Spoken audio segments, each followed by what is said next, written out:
Hello, welcome to Dissident Canada. Today, the topic is about the Gracchi, one of my favorite political duos in all of history.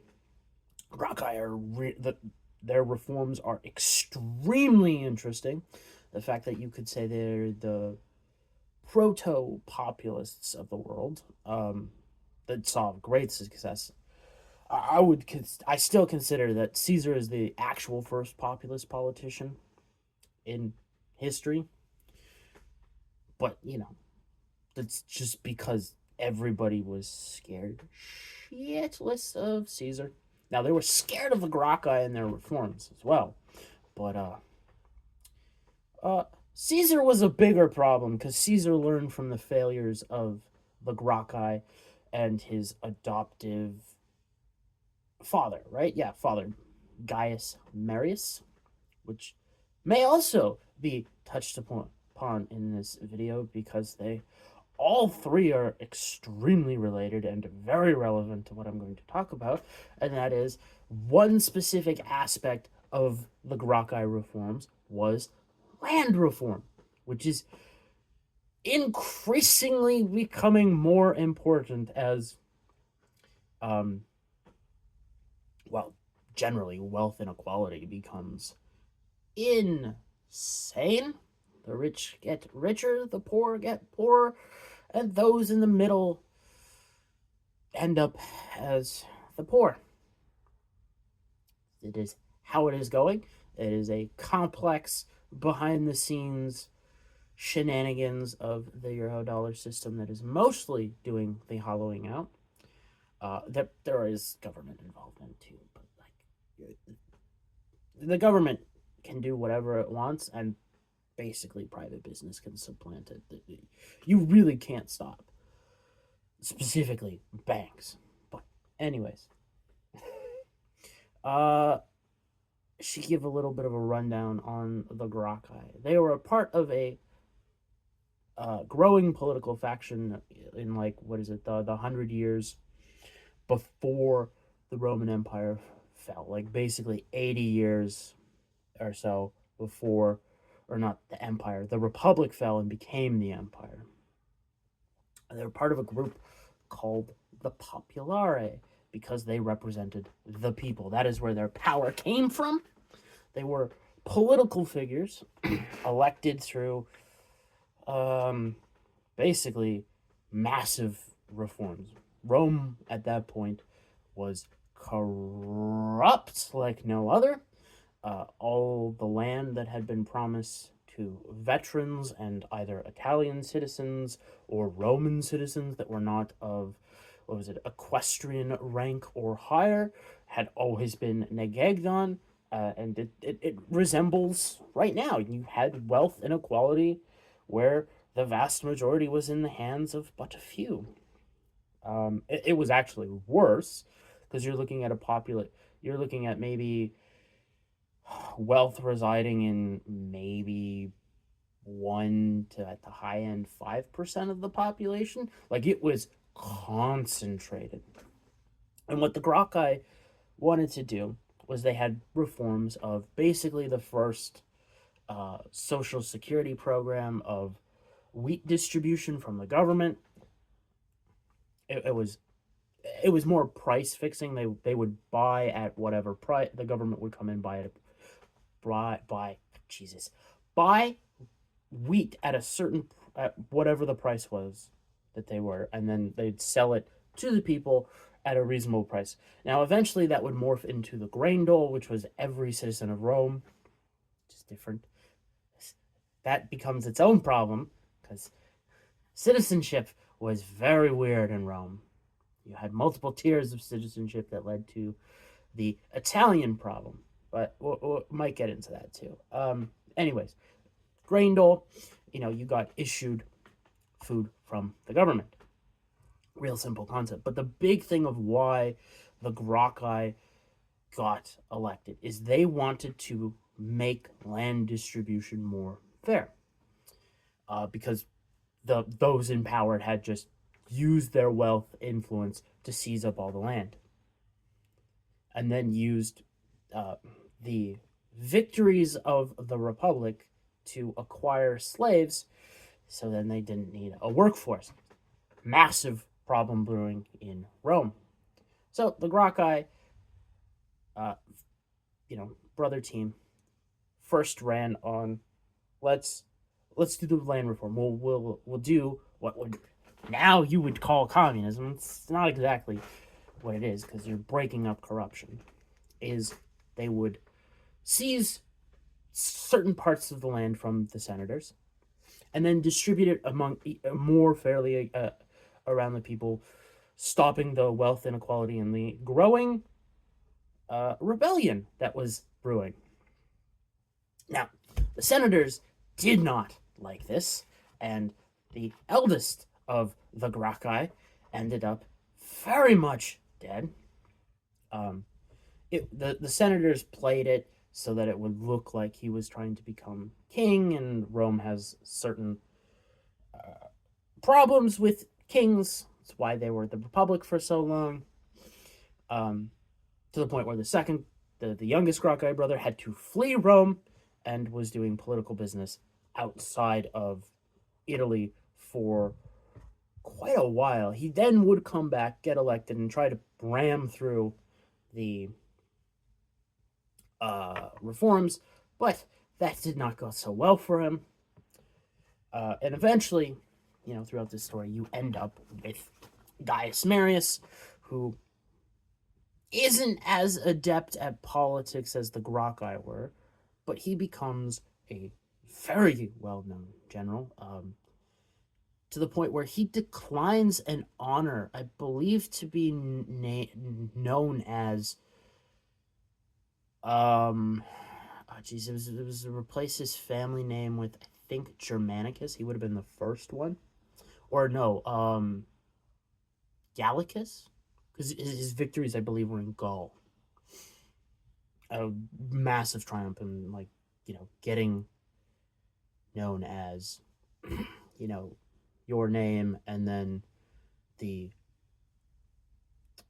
land in which you battle was massive reward for Romans or for Roman soldiers or generals in general. Like you have Scipio Africanus, who defeated Hannibal. Great general, by the way, who Gaius did serve under for a little bit, then replaced them, then had some problems. But anyways, Gaius would then deal with the Italian problem, which was you had multiple different levels of citizenship in the Republic. You had Roman citizenship, you had Italian citizenship, and then you had basically provincial citizenship. Only Romans got all the perks. The Italians got to fight and die and get some of the things, but not a whole lot. And the provincials were provincials. You did what the Italians and the Romans did. Now, eventually, that does get settled in the first civil war of the Republic between Gaius and Sulla. And then, that's how Caesar gets kicked out of Rome. He then, acquires a power base. He comes back and, he's very triumphant. Eventually, it's like the shortest way to say it. But here's the interesting thing about the Gracchi, Marius, and then Caesar, and why Caesar is such an important historical figure to learn from. The Gracchi only had political power, which is why they ended up dead. Marius only really had the loyalty of his soldiers, which was a lot, because it was like the entirety of Italians, veterans, were for Gaius Marius. But that allowed him to be politically outmaneuvered, and the propaganda, and it is absolutely propaganda because it's always written by the victor. Like it's why the Gracchi, Gaius Marius, and Julius Caesar are reviled is because they were beloved by the people, and the people writing history were the senators. So you're not going to get a good, accurate uh, history from them, but you can read between the lines. Um, but then Caesar came in with the triumvirate, where he not only had, he was the the political figure in the fair, even though he was a great general. Like, let's not be, but he also had Pompey and, oh Jesus, who's the other guy who was the money, was the richest man in the empire. So he had one of the greatest generals, the richest man, and the most popular politician, creating a triumvirate of, of power that allowed them to support each other and ram through each other's ideas. Now, eventually, that would break down, and Caesar would come out on top through, well, not nice means. But we apply this to today. You look at the very much wealth inequality, and you do have corruption playing into that. Now, this is why conservatives don't understand why socialism and communism keeps coming up. It's because, to a certain amount, to actually a large, relatively large percentage of the population, you look at what's happened to them personally. All right, they see BlackRock buying up real estate like there's no tomorrow. Even though right now BlackRock, Blackstone, State Street, they're all liquidating. But they come in, they buy up the properties. Properties go through the roof, and nobody can afford a house. All right. To them, they don't see that, hey, there's a problem with the government creating the scenarios in which BlackRock and the others exist and are able to buy that. They see this as a problem, that these corporations exist, and you need to use the power of the government to nullify that. And they see, not that the government's bad and creating all those regulations that help to drive up prices. Not the only thing, Eurodollar shenanigans and whatnot. So they lean towards these socialistic, communistic practices, and it's there.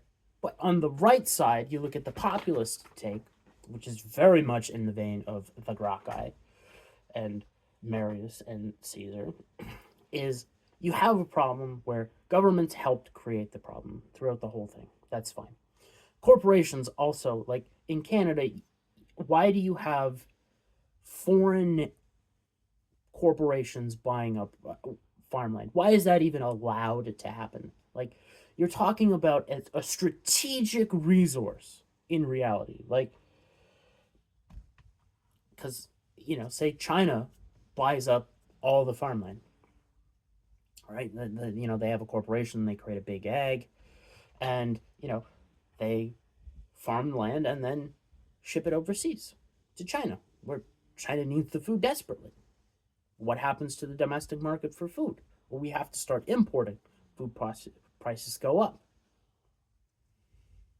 Like, you have the cost of living crisis through all out this. So the populist take is, you see these very much strategically bad things happening, such as the corporations buying up, single family homes.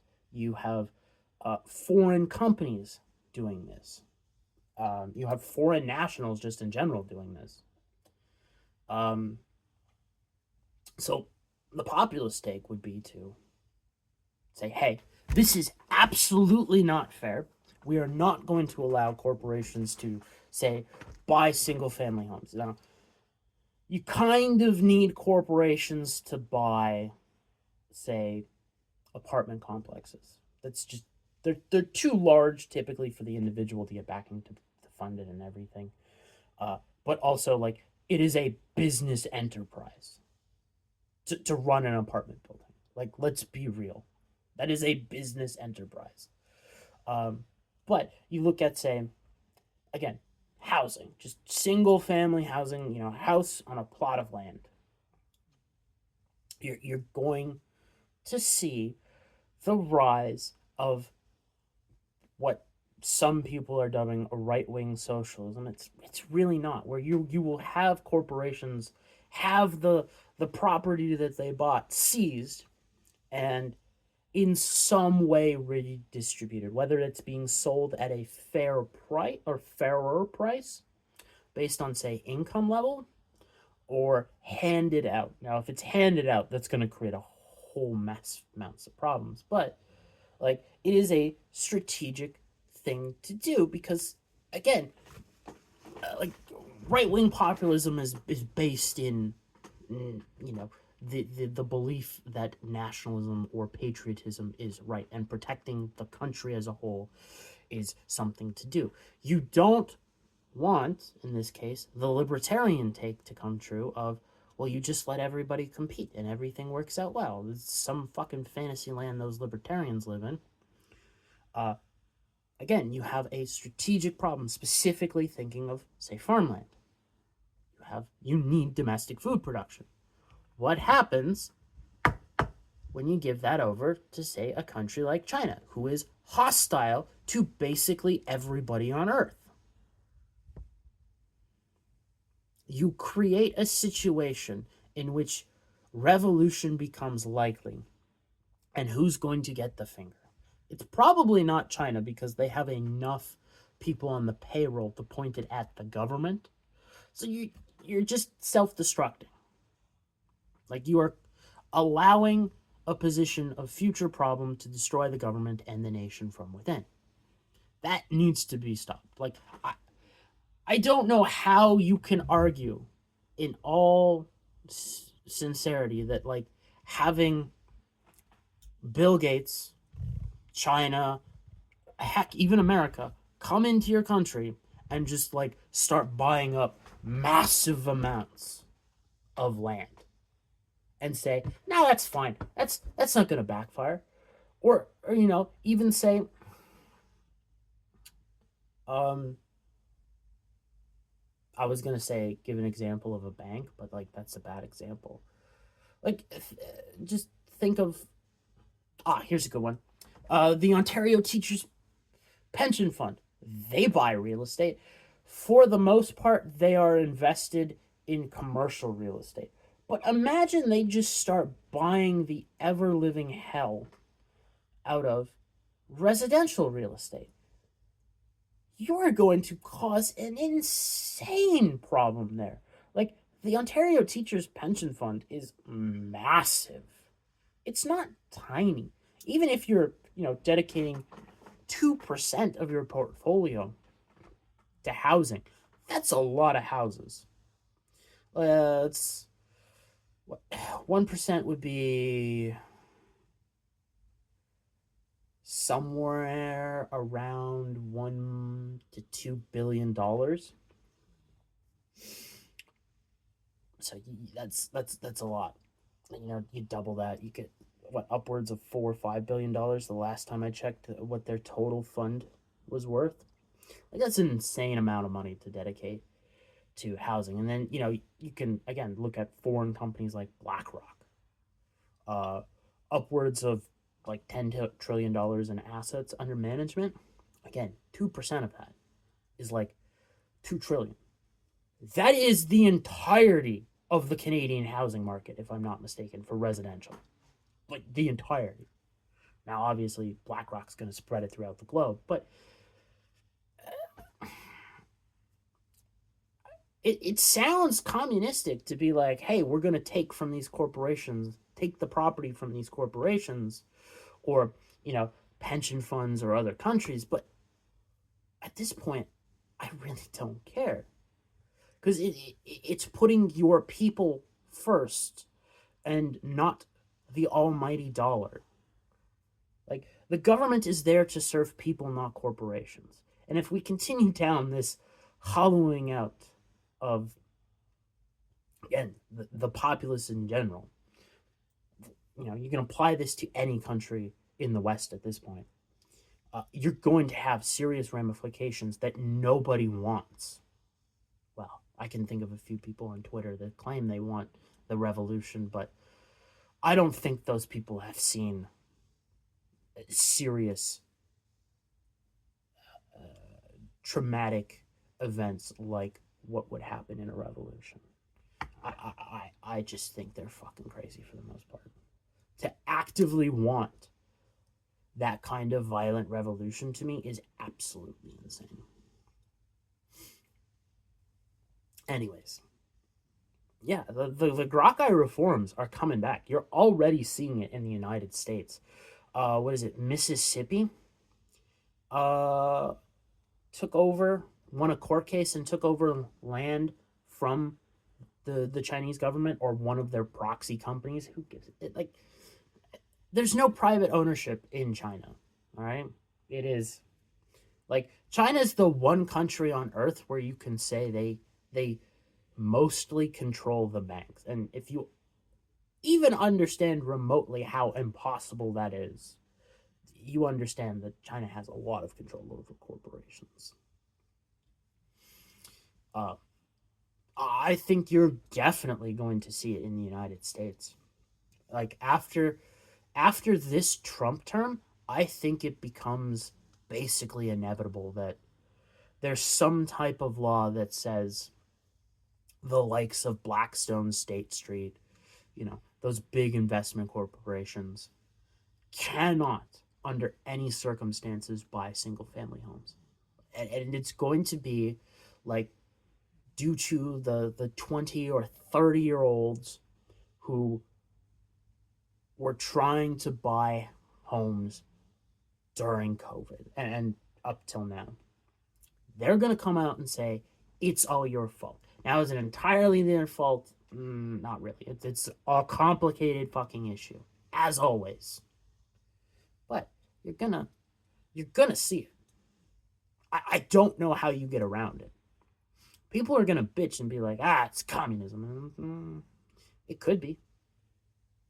But, like, at this point in time, you need drastic freaking measures that cannot be done through the libertarian way. You have to break certain things.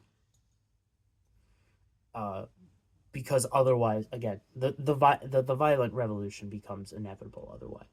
I don't like saying inevitable because most things can be prevented. And again, my opinion, the Gracchi reforms, bringing them about, will prevent it. Or at the very least, kick it down the road so you can find a better solution. Like, if you look at the free market solutions, it's just going to make it worse. Like, oh, you're going to continue to deregulate it? Well, why is BlackRock buying single family homes when it costs them so much to operate that business at scale? Because remember, like, BlackRock and State Street are not buying, they're not your small individual investor that's, done well throughout their life and is buying, 5 or so homes and then renting them out to, say, college students or something. All right, of that means that's not what they're doing. They're buying subdivisions. You're buying hundreds, if not 1,000+ homes at a time. What they're doing is very similar to mortgage-backed securities. Instead of, though, using the mortgage as the security, they're using the physical property as a security as well. That's how bad the collateral problem in the United States got. Is State Street was literally buying up subdivisions, not having them rented out because nobody could afford them, but they were still making bank because they were used as short-term collateral. That's why they can sell them right now at a loss and be perfectly fine on their balance sheet. Like, this is the dangerous, most scummiest things that were happening that nobody really talks about. They're all like, you will, what is it? You will, what's the stupid World Economic Forum thing? Jesus. You will own nothing and be happy. That's it. Right? Whatever that slogan they came up with is. That wasn't what was happening. It was pure desperation of collateralizing something to keep liquidity alive. The banking system was on fire and has been for a while. It's a bad time in the banking system. It doesn't look too bad on the surface, but like when you get it down into the nitty gritty and how they operate, you're like, oh, this is a trash fire. Very much a trash fire. Anyways, that's the video for today. Until tomorrow, have a good day, where I will likely talk about the coming decade plus and how it's not going to be very fun at all.